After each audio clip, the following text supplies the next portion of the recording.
पक्षियों को बुलाया था। गौरी, तुम बुलबुल के बेटे के जन्मदिन पर क्या गिफ्ट लेकर जा रही हो? मैं तो नहीं, अभी नहीं बताऊंगी। मैं सरप्राइज ही दूंगी। मेरे कालू जी शहर गए हुए हैं कोई बढ़िया सा गिफ्ट लेने के लिए। मैंने तो बुलबुल के बेटे के लिए एक अच्छी किताब ली है। किताब? ये भी कोई गिफ्ट है? कोई ऐसा गिफ्ट लो जो उस बच्चे के काम भी आ सके। ऐसे खुशी के मौके पर वो बैठकर क्या किताब पढ़ेगा? मेरे ख्याल में किताब से अच्छा गिफ्ट और कोई हो ही नहीं सकता।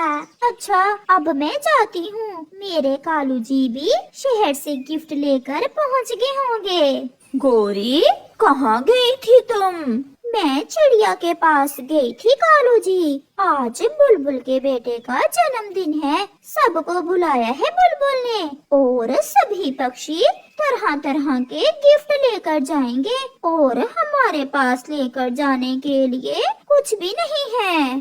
तो इसमें चिंता वाली क्या बात है? अपने पति कालू कौवे के होते हुए तुम परेशान क्यों हो? हम ऐसा करते हैं, किसी खाली डिब्बे में पत्थर डाल लेते हैं और रास्ते में किसी दूसरे पक्षी से वो डिब्बा बदल लेंगे। कैसा रहा मेरा उपाय? वारे कालू, तुम तो गजब के शैतान हो। ये तो मेरे दिमाग में आया ही नहीं।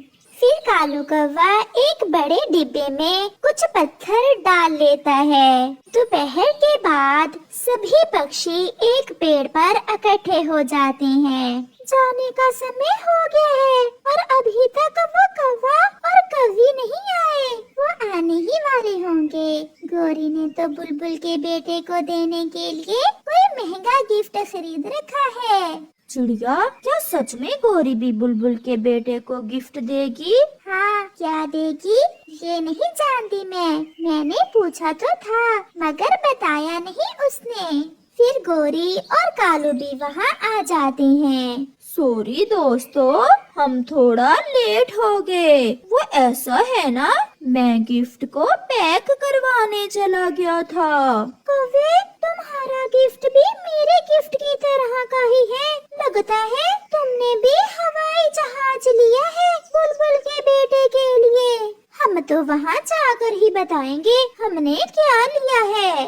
अब चलें, हमें शाम को लौट कर भी आना है। फिर वो सब उड़ते हैं। थोड़ी दूर जाकर गौरी कौवी दूसरे पक्षियों से रुकने का कहती है क्योंकि उन्होंने किसी दूसरे पक्षी से गिफ्ट जो बदलना था, क्योंकि उनके अपने डिब्बे में तो पत्थर थे। रुके रुके, मैं थक गई हूँ, थोड़ा पानी पी ले, मुझसे और उड़ा नहीं जाता। अब ज्यादा देर ना लगाना, हमें जल्दी जाना होगा।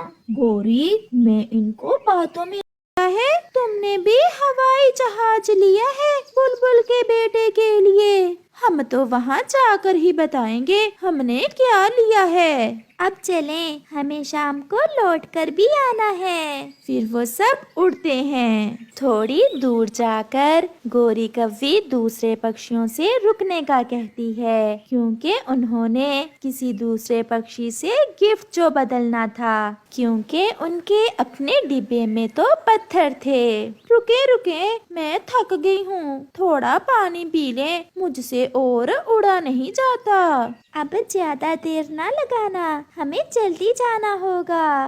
गौरी, मैं इनको बातों में लगाता हूँ और तुम तोते के डिब्बे के साथ अपना डिब्बा बदल दो। फिर कालू दूसरे पक्षियों को बातों में लगाता है। वो सामने वाले पहाड़ की दूसरी दिशा में मेरे मामा जी रहते हैं। मेरे मामा जी के आमों के बाग हैं। जब सब पक्षी दूर पहाड़ों की तरफ देख रहे थे तो गौरी कौवी तोते के डिब्बे के साथ अपना डिब्बा बदल लेती है और पत्थरों वाला डिब्बा वहाँ रखकर उसका डिब्बा उठा लेती है। कबूतर गोरी को ऐसा करते देख लेता है और कबूतर जान लेता है कि दाल में कुछ काला है जो गोरी ने तोते से अपना डिब्बा बदला है। कबूतर खामोश रहता है। वो सब फिर से उड़ते हैं। थोड़ी दूर जाकर कबूतर दूसरे पक्षियों से कहता है, रुको रुको, मुझे वॉशरूम करना है, थोड़ी देर रुको। वो सब फिर से रुक जाते हैं। गोरी और कालू, वो सामने वाले पेड़ पर कितना मीठा अमरूद लगा हुआ है। अमरूद को देखकर गोरी और कालू तुरंत अमरूद खाने चले जाते हैं और पीछे से कबूतर जो डिब्बा उन्होंने तोते का चुराया था वो दोबारा तोते से बदल देता है। ये अमरूद तो बहुत मीठा था। मैंने वॉशरूम कर लिया है, चलो अब चलें। वो सब फिर से उड़ते हैं। आखिर वो सब पहुंच जाते हैं। बुलबुल ने सब पक्षियों के लिए अच्छे अच्छे भोजन का बंदोबस्त किया हुआ था। हमें बहुत खुशी हुई बुलबुल बहन, जो आपने हमें अपने बेटे के जन्मदिन पर बुलाया।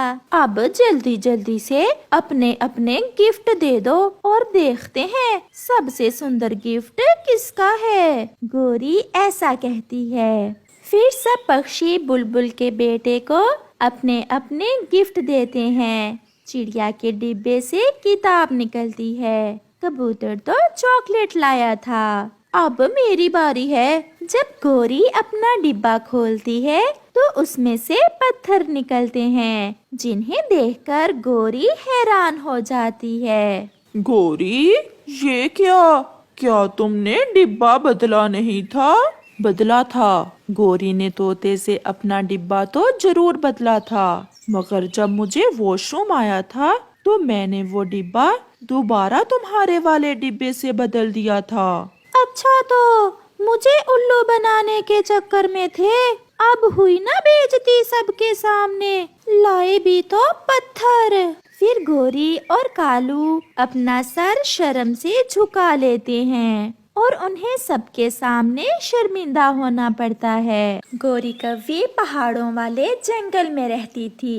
वो हर समय कोई न कोई शरारत करती रहती। सभी पक्षी उसकी शरारतों से तंग थे। चिड़िया अपना पानी का मटका लिए जा रही थी कि गोरी कव्वी पीछे से पत्थर मारती है और चिड़िया का पानी का मटका तोड़ देती है। बुरी गोरी कव्वी, ये तुमने क्या किया? तुमने मेरा पानी का मटका क्यों तोड़ दिया?